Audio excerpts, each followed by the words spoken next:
জয় গুরু। খামখেয়ালি প্রাণ চ্যানেলে আপনাদের স্বাগত। আজ আমরা পড়ব যোগস্থ কুরু কর্মাণি। জয় গুরু। কাজ করা চাই, কিন্তু তার সঙ্গে যোগ রেখে কাজ করতে হবে। তা না হলে কাজ করে আনন্দ মিলবে না, সে কাজে চিত্তশুদ্ধি হবে না। তাই গীতাকার বলেন, যোগস্থ কুরু কর্মাণি। কাজ ছাড়ার কথা আদর্শের কথা নয়। জীবন যতদিন, কাজও ততদিন। কাজ ছেড়ে অপরের ঘাড়ের বোঝা হয়ে থাকার চেয়ে মরণ ভালো। কিন্তু এও ঠিক, গাধার মতো কতকগুলো কাজ করে যাওয়াটাই জীবনের লক্ষ্য নয়। এরূপ কাজে আত্মোন্নতি না হয়ে আত্মার অবনতিই ঘটে। শুধু কর্ম মানুষকে লক্ষ্যভ্রষ্ট করে দেয়। যদি কর্মের পেছনে যোগ না থাকে। কর্ম করা মানুষের স্বভাব। কর্ম ছেড়ে একদণ্ডও কেউ থাকতে পারে না। স্বভাবের বশে প্রকৃতি ঘাড়ে ধরে কর্ম করিয়ে নেয়। কিন্তু কর্মের সঙ্গে সঙ্গে যদি ভগবানের স্মৃতিটা উজ্জ্বল থাকে, তাহলে সেই কর্মে আনন্দ মিলে, শাশ্বত শান্তি লাভ হয়। আর ভূতের বেগার খেটে মরলে কোনো লাভই হয় না। মানুষ কর্ম করে আনন্দ পায় না, কর্মের মানুষের উদ্যম জাগে না। তার কারণ আছে, মানুষ কর্মের কৌশল অবগত নয়। আসল কথা হলো ভগবানের সঙ্গে যোগ রাখা। শক্তির আনন্দের প্রসবনই হলেন স্বয়ং ভগবান। তার সঙ্গে যোগ রেখে চললে ধমনীতে শিরা উপশিরায় পলকে পলকে নবশক্তির বিদ্যুৎ সঞ্চারিত হতে থাকে। এই শক্তি লাভে মানুষ নিজকেই তখন অসীম শক্তিশালী বলে অনুভব করে। শক্তি লাভে অন্ধ না হয়ে যে মানব শক্তির আধার, যিনি সেই স্বয়ং ভগবানের প্রতি দৃষ্টি রেখে চলেন, তার আর কিছুতেই পতন হয় না। তিনি দিন দিন আধ্যাত্মিক জগতে ক্রমোন্নতি লাভ করেন। কিন্তু যার ভগবানের সঙ্গে যোগ নাই, তার নিজস্ব শক্তি দুদিনেই ফুরিয়ে যায়। সকল দিকে তখন তার দৈন্য প্রকাশ পায়। সর্বশক্তিমান ভগবানের সঙ্গে যিনি সর্বক্ষণ যোগ রেখে চলতে পারেন, তার কোনো দিকেই দৈন্য আসতে পারে না। মানুষ দুঃখ অশান্তি ভোগ করে কখন? সকল দিকে দিন দরিদ্র সেজে বসে কখন? যখন ভগবানের সঙ্গে তার যোগসূত্র বিচ্ছিন্ন হয়ে যায়। সকল শক্তির মূল যিনি, তার সঙ্গে যোগ না রাখলে আমাদের শক্তির যে কোনো মূল্যই থাকে না। ভগবানের সঙ্গে যোগাযোগ রাখতে পারলে জীবন সকল সময়ের দরুনই বিদ্যুন্ময় হয়ে থাকে। যোগ জীবন দ্বারা তখন কত মানুষের কতভাবেই না উপকার সাধন করা যায়। আসল কথা হলো যোগ। তার সঙ্গে আমরা যতই যোগ রেখে চলতে পারবো, আমাদের জীবন ততই শক্তিশালী আনন্দময় হবে। মানুষের সকল দুঃখের মূলই হলো মানুষ তার সঙ্গে যোগ রেখে চলে না। আনন্দ চাই, শান্তি চাই সকলেই, কিন্তু যে উপায়ে আনন্দ লাভ হয় তার দিকে কারো দৃকপাত নেই। অন্য সকলের সঙ্গেই অশেষ উপায়ে মানুষ যোগাযোগ রেখে চলছে, অবান্তর যোগ রক্ষার সীমা নাই। কিন্তু আসল যিনি, তার সঙ্গে মানুষের সম্বন্ধটা খুবই কম। দিনান্তে একবার তার নামটি স্মরণ করে কিনা মানুষ, তাই সন্দেহ। দুঃখ শান্তি উদ্যোগ ভোগ করে মানুষ এই কারণেই। আধ্যাত্মিক জগতে যিনি যত উন্নত, তিনি ততখানি যোগ রক্ষা করে চলেছেন ভগবানের সঙ্গে। উন্নতি অবনতির পরখ হল তার সঙ্গে কে কতখানি যোগ রেখে চলতে পারছেন। বাহিরের কোনো কিছু দিয়েই এর পরখ হয় না। গীতায় ভগবান বলছেন, তেষাং নিত্যাভিযুক্তানাং যোগক্ষেমং বহাম্যহম। এ কি সাধে? সতত যুক্ত দ্বারা তাদের সঙ্গে যে ভগবানের অন্তরঙ্গ সম্বন্ধ। সুতরাং ভক্তের অপমানে যে ভগবানকেও অপমানিত হতে হয়। বাস্তবিকই সর্বক্ষণ যারা ভগবানের সঙ্গে যোগ রেখে চলছেন, তেষাং নিত্যাভিযুক্তানাং, সেই নিত্যযুক্ত যোগীদের সকল কর্মভার স্বয়ং ভগবানই বহন করেন। মোট কথা, যোগযুক্তের কোনো কাজই ঠেকে থাকে না। গীতায় ভগবান কর্মেরই আদর্শ দেখিয়েছেন, কিন্তু সর্বত্রই তার সঙ্গে যোগ রেখে কর্ম করার উপদেশ দিয়েছেন।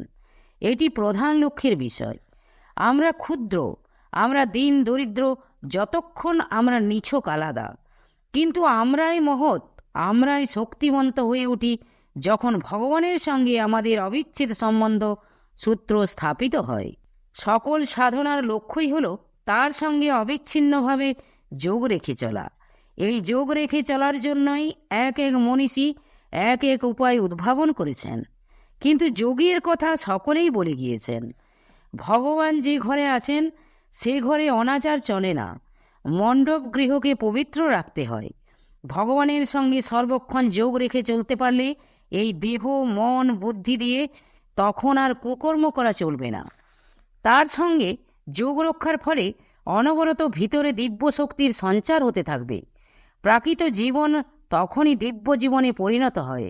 জীবনের উন্নতি অবনতি সাধিত হবে এই যোগ রক্ষার সময়ের পরিমাপ দিয়ে। যে যত অধিকক্ষণ যোগারূঢ় হয়ে থাকতে পারবে তার জীবন ততই দ্রুত উন্নতির সাথে অগ্রসর হবে। গীতায় ভগবান সকলকেই কর্মের ইঙ্গিত দিয়েছেন, কিন্তু কর্মের পেছনে যে কথাটি সংযোজিত করে দিয়েছেন সেই কথাটির মাঝেই সকল রহস্য রয়ে গেছে। যোগস্থ কথাটির মাঝেই সব কিছু আছে। এই আসল কথাটি বাদ দিয়ে যারা কর্ম করেন তাদের কর্মের কোনো মূল্য নেই। যোগযুক্ত কর্মই সুষ্ঠু কর্ম। আর প্রকৃতপক্ষে বলতে গেলে জগদ্ধিতায় কর্ম একমাত্র তাকেই বলা সঙ্গত। কর্মের প্রেরণা ভগবান দেন, আবার শয়তানও কর্মের প্ররোচনা দেয়। শয়তানের প্ররোচনায় কর্ম করলে সেই কর্মে আত্মহিত তো হয়ই না, বরঞ্চ আত্মার অবনতি হয়। আর ভগবানের সঙ্গে যোগ রেখে যে কর্মের প্রেরণা বা প্রত্যাদেশ পাওয়া যায় সেই কর্মে আত্মহিত জগতের হিত উভয়ই সাধিত হয়। মূলে একজন আছেনই যিনি আমাদের পরিচালিত করছেন। পরিচালকের আসনে ভগবানকে বসালে জীবন সুপথে পরিচালিত হয়ে দিন দিন উন্নতই হবে। আর পরিচালকের আসনে শয়তানকে বসালে জীবন উন্নত না হয়ে কলুষিত হয়ে দিন দিন অধঃপতনের দিকে অগ্রসর হবে। চালকের আসন শূন্য পড়ে থাকে না, একজন না একজন সে আসন অধিকার করে বসবেনই। সে ভগবানই হন আর শয়তানই হন।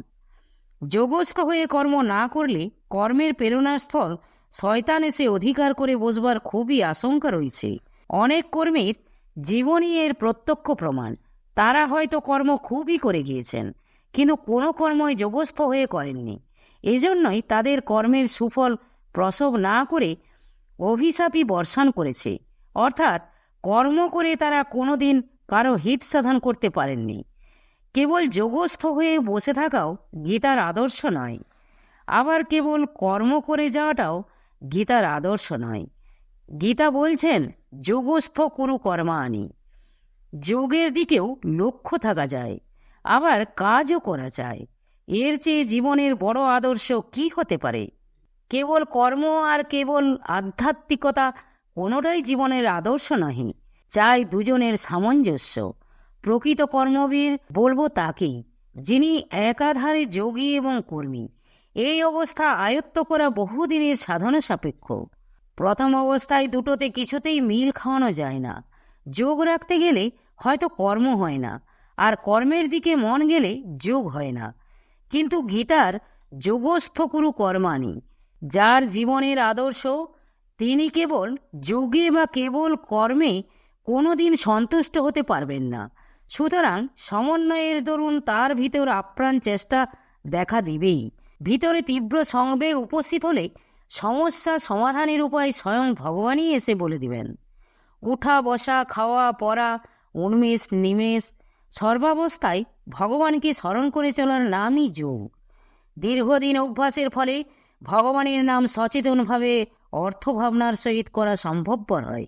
এই অভ্যাসটি আয়ত্ত হয়ে গেলে তখন ভগবানের সঙ্গে যোগ রেখেও বেশ কর্ম করা চলে। গীতা থেকে যদি বাস্তব জীবনের সবচেয়ে বড় আদর্শ বেছে নিতে হয় তাহলে যোগস্থ কুরু কর্মাণি এই আদর্শ বাণীটাই গ্রহণ করা উচিত। জয় গুরু, জয় গুরু। আজ এই পর্যন্তই। যদি আপনাদের ভালো লেগে থাকে তাহলে চ্যানেলটিকে সাবস্ক্রাইব করে সাথে থাকবেন। জয় গুরু, জয় গুরু।